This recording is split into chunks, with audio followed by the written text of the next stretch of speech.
আসসালামু আলাইকুম, সবাই কেমন আছেন? আশা করি সবাই ভালো আছেন। আপনাদের সাথে কিছু কথা শেয়ার করব। মজার ব্যাপার হলো, আপনার গল্পটা কেউ জানবে না, তবুও কিন্তু জাজ করবে আপনাকে, তাই না? আপনি চুপ থাকলে অ্যাটিটিউড ভাববে, আর না মিশলে অহংকার ভাববে, আর মিশুক হলে গায়ে পড়া ভাববে। অনুষ্ঠানে গেলে অসামাজিক ভাববে, সব অনুষ্ঠানে হাজির হইলে বলবে খেতে আসছে। অনুভূতি নিয়ে গদগদ হলে ভাববে ঢং, অনুভূতি না দেখালে ভাববে পাথর। পাবলিকলি কিছু বিয়ে না করে 4টে বিপরীত লিঙ্গের বন্ধুর সাথে ঘুরলে চরিত্রহীন ভাববে, বিয়ে করে 4টে বিপরীত লিঙ্গের বন্ধুর সাথে ঘুরলে আরও চরিত্রহীন ভাববে। প্রেমিক বড়লোক হলে গোল্ড ডিগার ভাববে, দামি শাড়ি গয়না পরে ছবি দিলে বরের টাকায় ফুটানি এটা বলবে, বাচ্চা না নিলে সমস্যা আছে বলবে। হাত খুলে খরচ করতে জানলে টাকার গরম ভাববে, খরচ না করলে কৃপণতা ভাববে। দুঃখ বলে হাসি মুখে বেঁচে থাকলে অনুভূতিহীন ভাববে, দুঃখে ডুবে গেলে সিম্পিতি চাইছে এরকম ভাববে। কেউ জানতে চাইবে না আপনি চুপ কেন।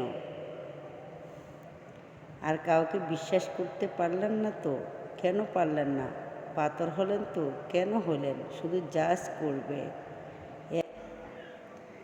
কারো পক্ষে পৃথিবীর সব কাজ পারদর্শী হয়ে ওঠার সম্ভাবনা নয়, কিন্তু জীবনের প্রয়োজনে কোনো কাজ আপনার সামনে এসে পড়লে ঘাবড়ে যাবেন না, হাল ছেড়ে দেবেন না। পারবো না বা আমার পক্ষে সম্ভব না কখনো এটা বলবেন না, বরং আপনার না পারা কাজটি কারো পক্ষে সমাধান করা সম্ভব তা ভেবে দেখুন, তার সাহায্য নিন। স্মার্ট মানুষেরা এভাবে সামলে নেয় কঠিন পরিস্থিতি। আমি কেমন সামলে নিলাম? স্মার্ট মানুষেরা কখনো নিজেকে স্মার্ট দাবি করে না, নিজেকে জাহির করে না। আপনার কাজই আপনার হয়ে কথা বলবে, আপনার আলাদাভাবে নিজের গুণগান করার কোনো প্রয়োজন নাই। মানুষ মাত্র ভুল হয়, নিজের ভুল হলে থাকলে তা স্বীকার করে নেওয়াই স্মার্টনেস।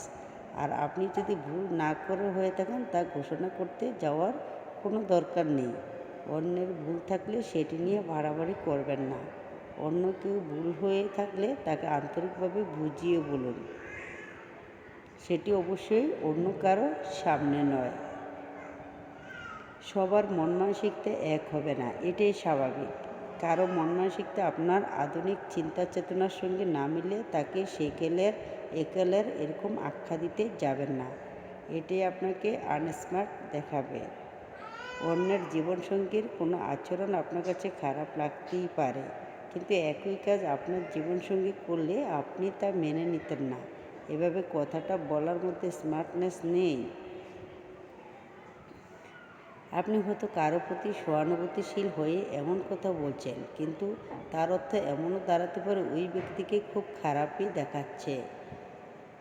তাই কাউকে ক্লান্ত দেখাচ্ছে না বলে বরং জিজ্ঞেস করুন তিনি কেমন আছেন। শারীরিক বা মানসিক কোনো কষ্টে ভুগতে পারেন তিনি, আর যদি তিনি তার খারাপ থাকা প্রসঙ্গে আপনাকে বিস্তারিত বলতে না চান তাহলে খুঁচিয়ে খুঁচিয়ে জিজ্ঞেস করার কোনো দরকার নেই।